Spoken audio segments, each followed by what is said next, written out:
আসসালামু আলাইকুম। সবার আগে বাছাই করা 10টি আন্তর্জাতিক খবর জানিয়ে দেব। প্রথমেই থাকছে শিরোনাম। তবে তার আগে অনুরোধ থাকবে ভিডিওটিতে একটি লাইক দিবেন। জানিয়ে দেব এই মুহূর্তে পাওয়া সর্বশেষ গুরুত্বপূর্ণ আপডেট আন্তর্জাতিক সংবাদ। মস্কো ইউক্রেন সীমান্তের কাছে ড্রোন ধ্বংসের দাবি রাশিয়ার। এরপর জানিয়ে দিব যে মুসলমানরা হাজার হাজার ইহুদিকে হলোকস্ট থেকে বাঁচিয়েছিলেন। এদিকে ইউক্রেন ন্যাটো ব্যর্থ ও নেতৃত্বদানে ইউরোপের অযোগ্যতায় স্পষ্ট ইতালির সাবেক প্রধানমন্ত্রী জিউসেপ কন্তের বিশ্লেষণ।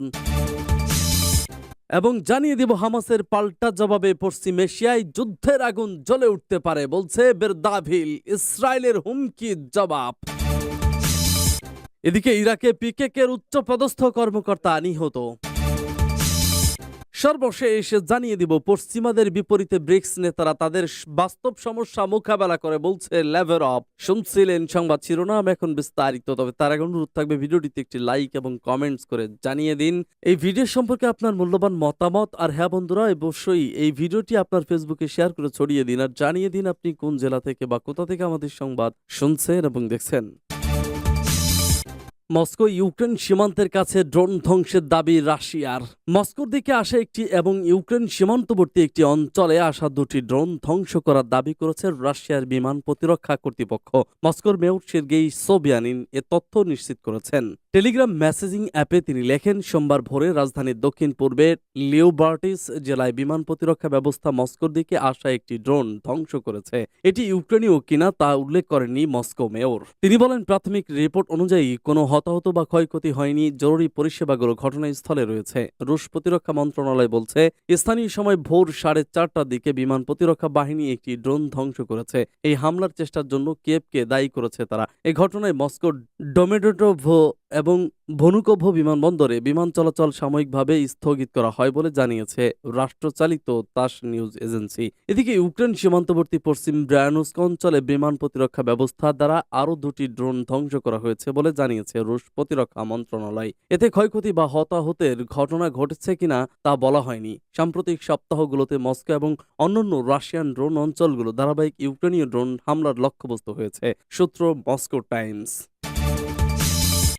যে মুসলমানরা হাজার হাজার ইহুদিকে হলোকাস্ট থেকে বাঁচিয়েছিলেন। ইউরোপের দেশগুলোর মধ্যে আলবেনিয়া এমন একটি দেশ যেখানে দ্বিতীয় বিশ্বযুদ্ধের শেষে ইহুদি জনসংখ্যা বেড়ে গিয়েছিল, অর্থাৎ যুদ্ধ শুরু হওয়ার আগের তুলনায় সে সময় দেশটিতে ইহুদিদের সংখ্যা বেড়ে যায়। অধিকাংশ আলবেনিয়া পরিবারই মুসলমান। নাৎসি শাসনের নিপীড়নের শিকার হয়ে হাজার হাজার ইহুদি জার্মানি ও অস্ট্রেলিয়ার মতো দেশ থেকে পালাতে শুরু করে। তখন আলবেনীয় পরিবারগুলো তাদের বাড়িতে ইহুদিদের আশ্রয় দেয়। পালিয়ে আসা শরণার্থীদের প্রাণ রক্ষা করে তারা। দ্বিতীয় বিশ্বযুদ্ধের আগেই 1938 সালে আলবেনিয়ার রাজা প্রথম যোগ 300 জনেরও বেশি ইহুদিকে রাজনৈতিক আশ্রয় দিয়েছিলেন, যাদের এমনকি আলবেনীয় নাগরিকত্ব দেওয়া হয়েছিল। কিন্তু নিজ ক্ষমতায় তাদের রক্ষা করার বেশি দিন স্থায়ী হয়নি। পরের বছর অর্থাৎ 1939 সালে ইতালি আলবেনিয়া আক্রমণ করে এবং দেশটিকে তারা নিজেদের রক্ষাকারী স্থান হিসেবে ঘোষণা করে। রাজা প্রথম যোগকে ইতালি পালিয়ে যেতে বাধ্য করে। বেনিতো মুসোলিনের নেতৃত্বে আলবেনিয়ায় ইহুদিদের প্রবেশ তখন আরো কঠিন হয়ে পড়ে। এরপর 1945 সালে দ্বিতীয় বিশ্বযুদ্ধ যখন শেষ পর্যায়ে, তখন আলবেনিয়ার ভূখণ্ডে 3000-এর বেশি ইহুদি শরণার্থীর বসবাস ছিল। এই বিপুল সংখ্যক শরণার্থীকে জায়গা দেওয়ার বিষয়টিকে আলবেনিয়ার নাগরিকদের ঐতিহ্যগত সংহতি ও বেশা নামক মর্যাদার রীতি হিসেবে আখ্যা দেওয়া হয়।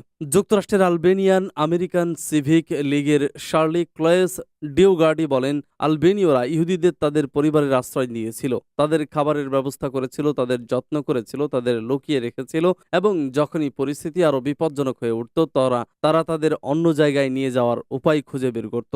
যারা শরণার্থীদের সাহায্য করেছিলেন তাদের মধ্যে অনেকেই ছিলেন সাধারণ মানুষ, অর্থাৎ যারা কোনো ধরনের রাজনীতি বা সামাজিক আন্দোলনের সঙ্গে জড়িত ছিলেন না, কিন্তু তাদের মধ্যে একটা জিনিসই ছিল মানবতা। হিস্ট্রিস সিক্রেট হিরোস নামে এই পডকাস্টে হেলেনা বোনহেম কার্টার বলেছিলেন, আর্সলান রেজনিকি ছিলেন একজন খাদ্য ব্যবসায়ী। তিনি শত শত ইহুদি শরণার্থীর জীবন বাঁচাতে গিয়ে নিজের ইউক্রেনের ন্যাটো ব্যর্থ নেতৃত্বদানে ইউরোপের অযোগ্যতায় স্পষ্ট ইতালির সাবেক প্রধানমন্ত্রী জিউসেপ কন্তের বিশ্লেষণ। ইতালির সাবেক প্রধানমন্ত্রী জিউসেপ কন্তে বলেছেন ইউক্রেন সংঘাতে ন্যাটো জোটের কৌশল ব্যর্থ হয়েছে। তিনি বলেছেন ইউক্রেন সংঘাতে বিরামহীন সামরিক সহায়তা দেওয়া ও সংঘাত উস্কে দেওয়ার যুক্তিভিত্তিক ন্যাটো জোটের যে কৌশল তা ব্যর্থ হয়েছে এবং এই সংঘাত ইউরোপীয় জোটের নেতৃত্ব দেওয়ার অক্ষমতা ও মার্কিন যুক্তরাষ্ট্রের কাছে তাদের নতজানু অবস্থার করুণ বা শোচনীয় দৃশ্য তুলে ধরেছে। বর্তমানে ইতালির 5 স্টার নামক দলের প্রধান কন্তে সম্প্রতি এসব মন্তব্য করেছেন। তিনি আরো বলেছেন ন্যাটো জোটের ওইসব কৌশলের কারণে রাশিয়ার সামরিক পরাজয় ঘটেনি, বাখমুতে রুশ সেনারা পরাজিত হয়নি, সেখানে রুশ সেনা ইউনিটগুলো ধসে পড়েনি, ইউক্রেনীয় পাল্টা হামলায় রুশ সেনাদের পিছু হটার ঘটনাও ঘটেছে না। ইতালি সাবেক প্রধানমন্ত্রী আরো বলেছেন রাশিয়ার উপর অর্থনৈতিক নিষেধাজ্ঞাগুলো আরোপের ফলে রাশিয়া দেউলিয়া হয়নি এবং রুশ অর্থনীতিতেও মন্দা দেখা দেয়নি।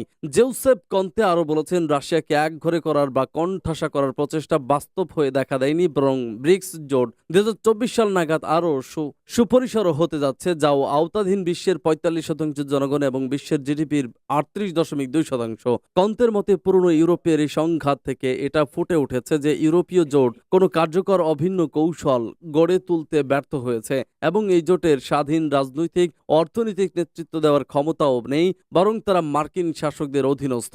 রাশিয়াকে যুদ্ধক্ষেত্রে পরাজিত করার আশা যে বিভ্রান্তি বা দুরাশা, সে বিষয়ে তার দল সবসময়। হামাসের পাল্টা জবাবে পশ্চিম এশিয়ায় যুদ্ধের আগুন জ্বলে উঠতে পারে বলছে বেরদাভিল। ইসরায়েলের হুমকির জবাব। হামাস নেতাদের হত্যা করা হলে ইহুদিবাদী ইসরায়েলকে চড়া মূল্য দিতে হবে। ইহুদিবাদী প্রধানমন্ত্রী সম্প্রতি ফিলিস্তিনের প্রতিরোধ আন্দোলন হামাসের নেতৃবৃন্দকে হত্যা করার হুমকি দিয়েছিল। নেতানিয়াহুর ওই হুমকির প্রতিক্রিয়ায় হামাসের রাজনৈতিক শাখার সদস্য সালাহ বেরদাভিল এই হুঁশিয়ারি দিলেন। আজ ফিলিস্তিনি বার্তা সংস্থা শিহাবের প্রতিবেদনে বলা হয়েছে আল বেরদাভিল এক বক্তৃতায় বলেছেন ফিলিস্তিনি প্রতিরোধ আন্দোলনের কাছে এমন অনেক তথ্য রয়েছে যেসব তথ্য ফাঁস হলে ইসরায়েলি দখলদার শাসকদের মারাত্মক ক্ষতি হবে। এ ভয়েই সম্ভবত ইসরায়েলি শত্রুরা হামাস নেতাদের বিরুদ্ধে হত্যার হুমকি দিচ্ছে। তারা যদি কখনো ওই ভুল করে তাহলে ইসরায়েলকে চরম মূল্য দিতে হবে। হামাসের জবাব এমন কঠোর হবে যে ইসরায়েলি শত্রুরা কল্পনাও করতে পারবে না। এমনকি হামাসের পাল্টা জবাবে পশ্চিম এশিয়ায় যুদ্ধের আগুন জ্বলে উঠতে পারে বলে জানান জনাব বেরদাভিল মন্তব্য করেন। তিনি আরো বলেন নেতানিয়াহু হামাসের পাল্টা আঘাত সহ্য করতে পারবে না। নেতানিয়াহুর পতনের সময় ঘনিয়ে এসেছে, যেভাবে ইহুদ ও ওলমার্ট সহ ইহুদিবাদী ইসরায়েলের অন্যান্য নেতাদের পতন হয়েছে। নেতানিয়াহু সম্প্রতি তার ক্যাবিনেট বৈঠকে ইহুদিবাদীদের বিরুদ্ধে প্রতিরোধ শক্তির হামলা বৃদ্ধির জন্য হামাস নেতা সালেহ আল আরুরিকে দায়ী করেছে। সেজন্য তাকে হত্যা করার হুমকি দিয়েছে নেতানিয়াহু। ইরাকে পিকেকের উচ্চ পদস্থ কর্মকর্তা নিহত। ইরাকের উত্তরাঞ্চলের হুহুক প্রদেশে গতকাল অভিযান চালিয়ে পিকেকের একজন উচ্চ পদস্থ কর্মকর্তাকে হত্যা করেছে তুরস্কের গোয়েন্দা সংস্থা। তুরস্কের গোয়েন্দা সংস্থার একজন নাম প্রকাশে অনিচ্ছুক কর্মকর্তা জানান নিহতের নাম কাদরি উনজু, যিনি ইরাকের উত্তরাঞ্চলের পিকেকে ও সিরিয়ার উত্তরাঞ্চলের কুর্দি সশস্ত্র বাহিনীর যোগাযোগ কর্মকর্তা ও বার্তা বাহক ছিলেন। তিনি ইরাক ও সিরিয়ায় কুর্দি বাহিনীর কাছে অস্ত্র সরবরাহের দায়িত্ব পালন করতেন। পশ্চিমাদের বিপরীতে ব্রিক্স নেতারা তাদের বাস্তব সমস্যা মোকাবেলা করে বলছে ল্যাভরভ। ব্রিক্স নেতারা বাস্তব সমস্যা মোকাবেলা করেন যখন পশ্চিমা রাজনীতিবিদ এবং সাংবাদিকরা বেশিরভাগ সময় তাদের জিহ্বা চালাতে থাকে। রাশিয়ান পররাষ্ট্রমন্ত্রী সের্গেই ল্যাভরভ রাশিয়া ওয়ান টেলিভিশনের একটি অনুষ্ঠানে মন্তব্য করেছেন পশ্চিমা রাজনীতিবিদ ও মূলধারার গণমাধ্যমগুলো উদীয়মান অর্থনীতির দেশগুলোর সংস্থা ব্রিক্সের যে সমালোচনা করেছে তার প্রতিক্রিয়ায় ল্যাভরভ এসব কথা বলেন। তিনি বলেন পশ্চিমারা যখন তাদের জিহ্বা ব্যবহার করে তখন আমরা ব্যবহার করি আমাদের মস্তিষ্ক।